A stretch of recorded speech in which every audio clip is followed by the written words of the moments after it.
name is Anthea Turner, and in advance I'm going to say thank you very much for watching this. But today we're going to talk about carpets. Now, I love carpets. You obviously love carpets because you've got one. They're warm and they're cosy, but they do get dirty, and that's when we don't love them quite so much. But how do we set about cleaning them? Because, you know, there's so much conflicting information around. Things like, once a carpet is cleaned, it will get dirty quicker. Cleaning will damage or shrink the carpet. You should wait as long as possible before cleaning a carpet. When you get your carpet cleaned, it stays wet for days. If someone in the house has an allergy, rip up the carpets. Now, are these simply old wives' tales, or is there some truth in them? Well,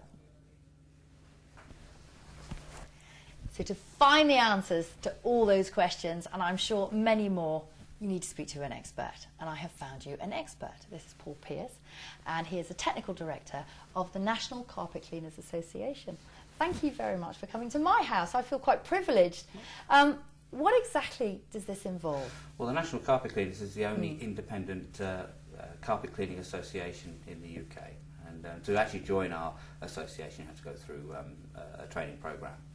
We talked a moment ago about all these sort of like old wives' tales and all these things, which I know I've heard a million times, and some, I must say, oh, well, I wonder if that's true. And I think the one that I always think about is, and I have been told this on many occasions, oh, if you get your carpet cleaned, then it's never the same again. Yes, I've heard that many times. Yeah. Many customers will say that is one of their main concerns. And some of the reasons go back many years. It was 20, 30 years ago. Now we've come along further. We've got tufted carpets. They're actually made in a different way, so they're more secure. Cleaning solutions and equipment is far superior today. We're actually using cleaning solutions that do not leave residues behind. So therefore we don't have that problem of where carpets get dirtier quicker. What's the worst thing that people do to their carpets, especially after we spent so much money on them in the first place? Well, the first thing they do is a lack of maintenance. And in fact, one of the most important things I believe that should be done to a carpet is to actually add a protection to it. So in other words, that saves the day. If a spillage happens, then we can actually buy time to actually get some tissues and towels or whatever to block it. It aids the carpet. It actually helps the carpet to be vacuumed properly to release the dry soil that's in there. And if there's any spillages and what have you, it safeguards in many ways the penetration of that solution into the fibres of the carpet. Right. What about the?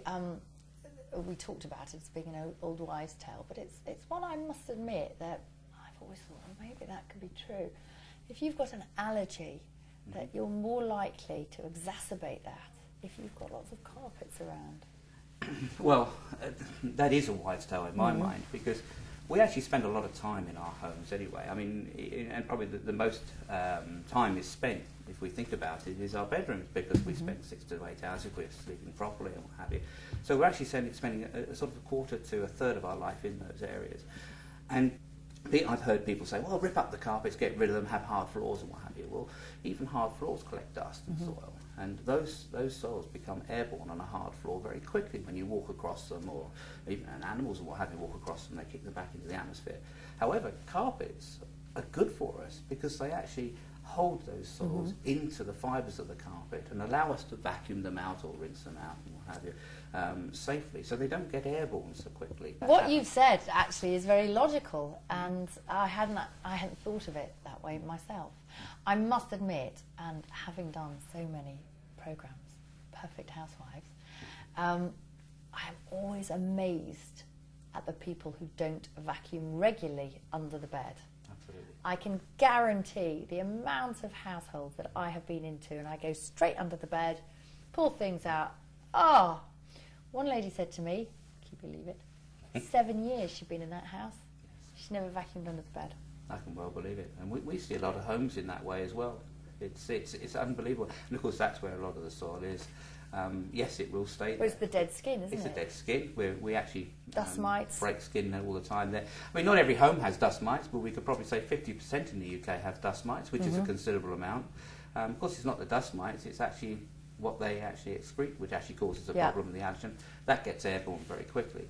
And if you don't vacuum under a bed, and of course, then you're creating the problem. And it's so simple to vacuum regularly. Not necessarily move the bed every day, but we used to spring clean. We don't do that anymore. People. Oh, Paul, we don't clean enough in my mind. We don't. This would help everybody out if we did a little bit more cleaning. Thank you very much, Paul. I feel that I've learnt something from you, and we're singing from the same hymn sheet when it comes to vacuuming under the bed. Absolutely. Thank you, Anthea.